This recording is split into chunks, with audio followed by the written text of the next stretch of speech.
Assalamualaikum warahmatullahi wabarakatuh. A'udzubillahi minasyaitonir rajim. Bismillahirrahmanirrahim. Alhamdulillahirabbil alamin wassalatu wassalamu ala sayyidina Muhammadin wa ala alihi washabbihi wa barik wasallim ajmain, amma ba'd. Kepada siswa-siswi yang Bapak banggakan, Bapak sayangi, alhamdulillah pada kesempatan hari ini kita masih diberi nikmat oleh Allah Subhanahu wa taala berupa nikmat iman, nikmat Islam, nikmat sempat serta nikmat sehat, sehingga kita masih bisa melaksanakan rutinitas kita untuk selalu meningkatkan ibadah kita di bulan suci Ramadan ini. Mudah-mudahan Allah Subhanahu wa taala memberikan keberkahan kepada kita semuanya. Amin ya rabbal alamin. Selanjutnya, salawat serta salam semoga tetaplah tercurah kepada junjungan alam, manusia pilihan, manusia agung, yakni Nabi kita Muhammad sallallahu alaihi wasallam biqauli Allahumma salli ala sayyidina Muhammad wa ala ali sayyidina Muhammad. Siswa-siswi yang Bapak sayangi, Bapak banggakan, tema kali ini adalah tentang sejarah sahabat Nabi, yakninya Abdullah Dzulbijadain. Ya, Bapak ulangi, Abdullah Dzulbijadain, yang dimana sahabat ini syahidnya, matinya, meninggalnya bikin iri seluruh sahabat-sahabat yang lain. Anak-anak sekalian, berbicara mengenai sahabat Nabi, tentunya sahabat ini belumlah akrab di telinga kita, karena mungkin kita tidak pernah mendengar yang disebut dengan Abdullah Dzulbijadain ini siapa. Tetapi setelah membaca, menyimak, serta mendengarkan kisah-kisah ini, yang ada hanyalah kekaguman dalam hati, kekaguman dalam pikiran kita, bagaimana caranya kita untuk bisa mencontoh perilaku sahabat tersebut. Anak-anak sekalian, para sahabat Nabi adalah generasi terbaik. Ya, ingat ya, sahabat-sahabat Nabi itu adalah generasi terbaik.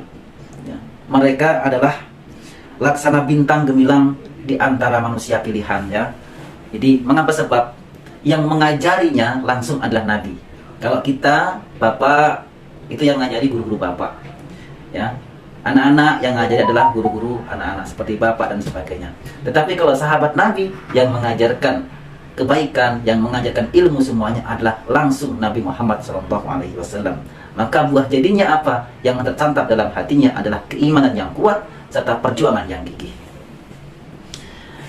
Dari sahabat-sahabat yang lain, Dzulbijadain ini adalah sahabat yang paling akhir datang dibanding dengan sahabat-sahabat yang lain seperti Abu Bakar, seperti Umar. Ya, dia termasuk yang paling akhir. Ceritanya, ketika Nabi Muhammad SAW melaksanakan sholat subuh, kebiasaan Nabi Muhammad SAW setelah sholat subuh dia menyalami, ya, tahu bersalaman, musafahah, bersalam-salaman, gitu ya, menyalami sahabat-sahabatnya dari satu sahabat ke sahabat yang lain. Di penghujung salaman dia ada satu orang yang belum pernah dia kenal. Ini siapa? Jadi anggaplah kalian bersalaman dengan orang yang tak pernah dikenal. Maka Nabi Muhammad SAW bertanya, kamu siapa? Ya. Akhirnya Nabi bertanya, kamu siapa? Tanya Rasulullah SAW dengan sederhana. Ya, akhirnya saya adalah Abdul Uzza. Ya. Jawab, saya adalah Abdul Uzza. Saya sudah lama menyembunyikan keimananku. Ya, saya dari orang jauh. Ya, saya dari tempat yang jauh. Ya, nama tempatnya itu adalah Muzaniyah. Ya, Muzaniyah. Jadi dia seorang yang jauh lah. Dia baru datang menggunakan pakaian yang jelek, yang kasar. Ya, tentunya Nabi bertanya, ini siapa, kan gitu. Hanya dia bercerita kepada Nabi Muhammad SAW bahwa saya adalah Abdul Uzza. Saya adalah seorang Muslim yang sudah lama, tetapi saya menyembunyikannya. Sebab apa? Sebab ketika nanti paman saya tahu, saudara-saudara saya tahu, nanti saya akan disiksa, akan diasingkan. Tentang keislaman Abdul Uzza ini adalah ketika ada beberapa sahabat Nabi yang hijrah dari kota Mekah ke kota Madinah, yang melewati Muzaniyah ini, dia bertemu, lalu dia bercerita tentang bagaimana Tuhan, bagaimana Rasul. Ya, setelah bercerita, akhirnya Abdul Uzza ini terpanggil untuk masuk Islam. Tetapi sebatas itu saja, tidak bisa berpendidikan, tidak bisa bertemu dengan Rasul, gitu ya.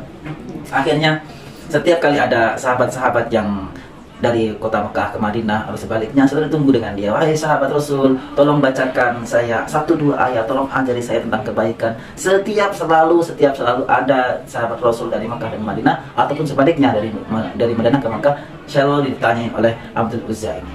Nah, seketika Nabi bertanya, lalu mengapa kok pakaian kamu sangat buruk sekali, kan gitu, tidak seperti sahabat-sahabat yang lain. Ceritanya seperti ini, ya Rasul, saya memang selama ini merahasiakan keislaman saya karena paman saya adalah seorang yang bukan muslim.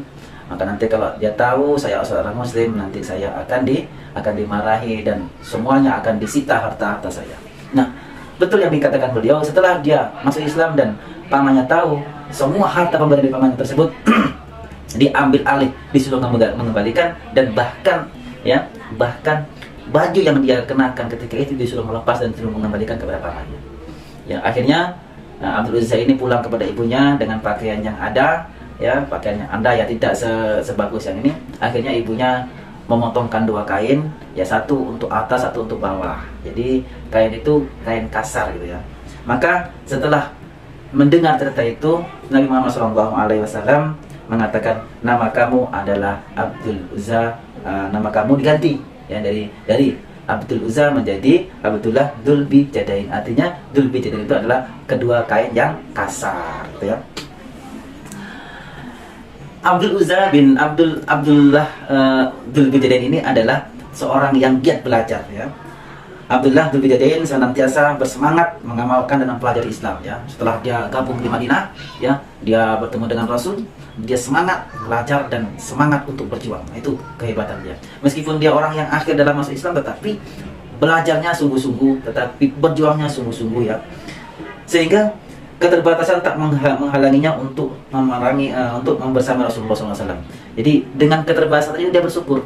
Dia nggak punya rumah, dia nggak punya tempat tinggal, dia nggak punya makanan yang banyak, itu dia bisa malah bersyukur. Kenapa? Dengan dia nggak punya rumah, otomatis dia justru malah tinggal di Masjid Nabawi. Kalau tinggal di Masjid Nabawi, berarti dia dekat dengan Rasul SAW. Jadi Abdullah Dzulbijadain ini adalah orang yang paling dekat dengan Rasul. Karena apa? Karena tinggal dia itu di dalam masjid, di Masjid Nabawi. Jadi apa-apa yang dilakukan Rasul, dia selalu mengikutinya. Karena Nabi Muhammad juga tinggalnya dekat dengan masjid, ya. Bercita-cita sakit. Jadi sahabat Abdullah Dzulbijadain ini adalah orang yang cerdas, pintar, berjuangnya gigih, ya. Meskipun dia tak punya, cita-citanya syahid. Nah, ini yang paling berbeda dengan sahabat-sahabat yang lain. Dia bercita-cita syahid. Jadi maka setiap ada kali pertempuran dia pengen ikut dan pengen mati syahid. Nah, kalau kita disuruh mati, nggak berani. Kalau beliau, sahabat ini adalah cita-citanya mati syahid. Maka ketika datang kabar akan terjadi perang Tabuk, dia mendatangi Rasul. Wahai Rasul, saya akan ikut perang Tabuk dan tolong doakan saya ingin mati syahid. Rasul menjawab, wahai Abdullah Dzulbijadain, kamu tidak mati syahid dalam perang, melainkan kamu akan mati ketika kamu sakit demam. Nah, dan akhirnya memang terjadi. Ketika itu perang Tabuk tidak bisa terjadi, tidak terlaksana, dan akhirnya kaum muslimin kembali ke Madinah dengan tidak ada peperangan. Jadi nggak ada yang mati syahid ketika itu. Nah, ketika sahabat lain di dalam tendanya, ini dari perjalanan pulang dari perang Tabuk ke Madinah. Jadi sahabat lain itu di dalam kamarnya, di dalam tendanya, ya, di dalam tendanya, dia melihat ada Nabi Muhammad SAW, ada beberapa cahaya di ujung tenda sana. Nah, ternyata sahabat tersebut penasaran, gerangan apa ini yang terjadi. Setelah didatangi, ternyata ada Nabi Muhammad SAW beserta para sahabat yang lain, Abu Bakar, Umar, Utsman, ya, yang lain-lain itu pada menggali kubur. Jadi sahabat tadi bertanya, ini ngapa orang nggak di perang kok ada yang meninggal, kan gitu kan. Akhirnya dari sahabat itu bertanya kepada Rasul, Rasul, siapa yang meninggal ini? Ternyata yang meninggal adalah Abdullah Dzulbijadain. Dia bukan syahid meninggal karena perang, tetapi dia syahid meninggal karena sakit demam. Karena apa? Rasul tidak ridho, Rasul tidak mau darahnya Abdullah Dzulbijadain ini membasahi bumi, karena sungguh mulianya sahabat beliau ini. Jadi sehingga darahnya saja tidak diridhai oleh Rasul SAW untuk tercecer di tanah. Jadi ketika itu setelah menggali lubang selesai, Rasul SAW turun ke bawah, bahkan Rasul membopong sendiri jenazahnya sahabat tadi yang bernama Abdullah Dzul Bijadain tadi, dimasukkan ke liang lahat. Bahkan Rasul sendiri yang memasukkan jenazah tersebut ke dalam liang lahat, ke dalam kuburan tersebut. Seraya berdoa, ya, Rasul seraya berdoa kepada Allah, ya Allah, aku ridho dengan jasad ini, maka ridhoilah jasad ini. Artinya apa? Rasul saja sudah ridho, maka Rasul berdoa kepada Allah, maka ridhoilah orang tersebut. Dan mendengar daripada doa tersebut, sahabat-sahabat yang lain pada iri. Seharusnya yang mendapat doa tersebut adalah jenazah aku, maksudnya itu saya yang meninggal gitu ya. Jadi seharusnya saya yang didoakan seperti itu. Karena Rasul tidak semua sahabat didoakan seperti itu. Berarti dia adalah termasuk sahabat yang paling istimewa di hati Rasul Shallallahu Alaihi Wasallam. Ya, gitu. Jadi doanya apa? Ya Allah, saya setelah ridho kepada jenazah tersebut, maka ridhoilah iya. Jadi kalau Rasul sudah ridho, Allah sudah ridho, maka dia termasuk orang-orang yang ahli surganya Allah Subhanahu wa Ta'ala. Dari kisah Abdullah Dzul Bijadain ini membawa 3 ibrah, membawa 3 pelajaran olahan dari kita untuk kita selalu mempercayai iman di dalam hati kita itu adalah harga mati. Artinya apa? Iman di dalam hati kita ini adalah harga mati. Jadi imannya itu jangan terbolak-balik. Jangan imannya pagi tempe, sore tahu, ya. Jangan. Terusnya iman kepada Allah Subhanahu wa Ta'ala, apa yang dilarangnya jauhi, apa yang disuruhnya kerjakan. Jangan kata dia bilang iman, tetapi penuh dengan keingkaran di sini di dalam hati. Kita bisa contoh sahabat tadi yang menaruhkan iman dalam hatinya dengan benar-benar teguh dan istiqomah untuk selalu beriman kepada Allah. Yang kedua, keterbatasan tidak menghalanginya untuk berjuang. Jadi sahabat Dzul Bijadain ini adalah orang yang miskin, yang semua serba terbatas, rumahnya nggak ada, apalagi kekayaan. Tetapi kekurangan tersebut tidak menghalangi untuk dia berjuang di jalan Allah. Maka kita semuanya, ya, meskipun miskin, meskipun duafa atau serba kekurangan, jangan selalu minder, aku kan nggak punya, saya harusnya ini menerima sumbangan. Jangan. Selagi masih kita bisa sumbang sedikit, sedekah sedikit, kita berjuang untuk selalu menegakkan kalimat Allah Subhanahu wa Ta'ala. Seperti apa yang dianjurkan kita mengeluarkan harta, berinfak kepada masjid, bersedekah kepada orang miskin, bersedekah kepada fakir, menyantuni anak yatim. Minimal kita tidak mengolok-olok orang-orang yang miskin ataupun anak yatim, ya. Itu. Yang kedua, orientasinya tujuannya adalah akhirat. Sahabat Dzul Bijadain adalah orang yang mengejarnya akhirat, tidak mengejar dunia. Kita selalu diajarkan oleh guru-guru kita selalu ingat kepada akhirat, ya, ingat kepada akhirat. Karena apa? Kehidupan yang kekal, kehidupan yang abadi, kehidupan yang tidak akan berakhir itu ada di akhirat.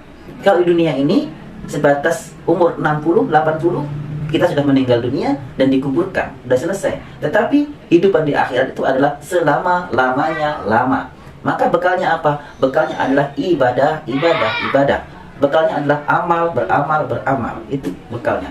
Kalau di dalam dunia kita tidak pernah beramal untuk akhirat, maka di dalam akhirat kita nanti miskin dan tak punya apa-apa. Tetapi kalau kita banyak beramal, banyak sholat, banyak zikir, banyak sedekah, banyak berbuat baik, maka nanti di dalam akhirat kita termasuk orang-orang yang mendapat surganya Allah yang kekal selama-lamanya di dalam surganya Allah. Mudah-mudahan kita semuanya ini termasuk hamba-hamba yang mendapatkan surganya Allah. Amin ya rabbal alamin. Sekian dari Bapak. Mohon maaf atas segala kekurangan. Akhir dan ucapan. Wallahul muwaffiq ila aqwamit thoriq. Wassalamualaikum warahmatullahi wabarakatuh.